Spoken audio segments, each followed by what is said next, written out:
1972 থেকে এখন 2025 সাল চলে। এই 53 বছরে আওয়ামী ফ্যাসিস্টরা, সাধারণ জনগণ যারা তাদের যে দলীয় যে মানে সিস্টেম, সেটা বিরুদ্ধে গেলেই তারা যে কাউকে রাজাকার ট্যাগ দিয়েছে।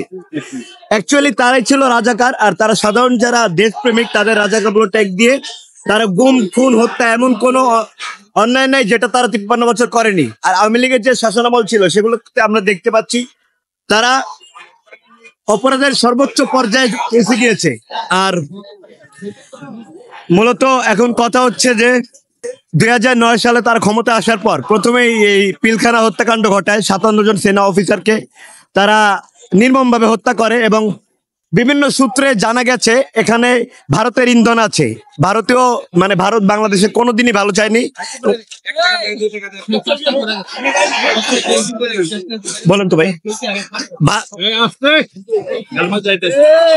ভারত কোনোদিনই বাংলাদেশে ভালো চায়নি। আর এই লাস্ট যে 2024 আমরা দেখলাম যে কিভাবে ইন্টারনেট অফ করে মানুষ হত্যা করেছে 36 দিনে। আমাদের সরকারি হিসেবে বলা আছে যে 2000 লোক আর 22,000 আহত হয়েছে, কিন্তু আমরা অ্যাকচুয়ালি সবটা এখনো জানি না। আর এই আর কি, আর আওয়ামী লীগের কোনো অস্তিত্ব বাংলাদেশে এই বাংলার জনগণ রাখবে না ইনশাল্লাহ। আওয়ামী লীগের যে সমস্ত পার্টি অফিস, যে সমস্ত বাংলাদেশের সর্ব জায়গায় আছে, সেগুলো শেষ ধ্বংস করে দিতে হবে।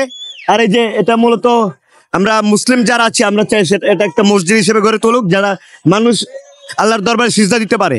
আর ওই মহান রবের কসম করে বলছি, বাংলার জমিনে আমরা বেঁচে থাকতে শেখ হাসিনার ফাঁসি ছাড়া শেখ হাসিনা ফাঁসি আমরা দেখেই ছাড়বো ইনশাল্লাহ।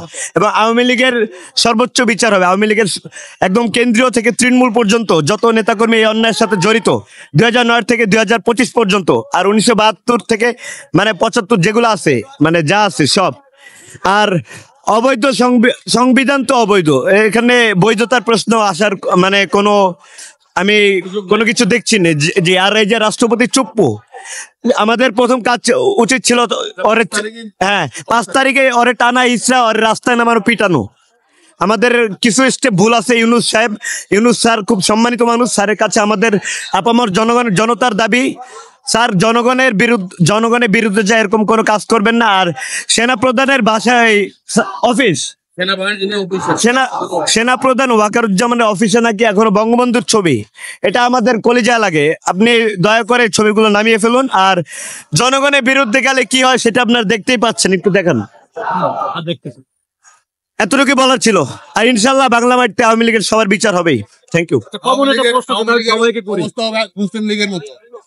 কমন যে প্রশ্নটা আমি সবাইকে জানতে চাই, আগামী নির্বাচনে দুর্নীতি এবং চাঁদাবাজ মুক্ত দেশ গড়ার জন্য কোন দলকে আমরা সমর্থন করতে পারি? এখানে নির্দিষ্ট করে সমর্থন করার কিছু নেই, কারণ ব্যক্তিগত মতামত। ব্যক্তিগতভাবে আমি যেটা মনে করি সেটি হচ্ছে বর্তমানে বিএনপি জামাত দুই দলই আছে গ্রহণযোগ্য। এখানে জনগণ যাকে নির্বাচিত করবে সেই আসবে, এতটুকু বলার ছিল।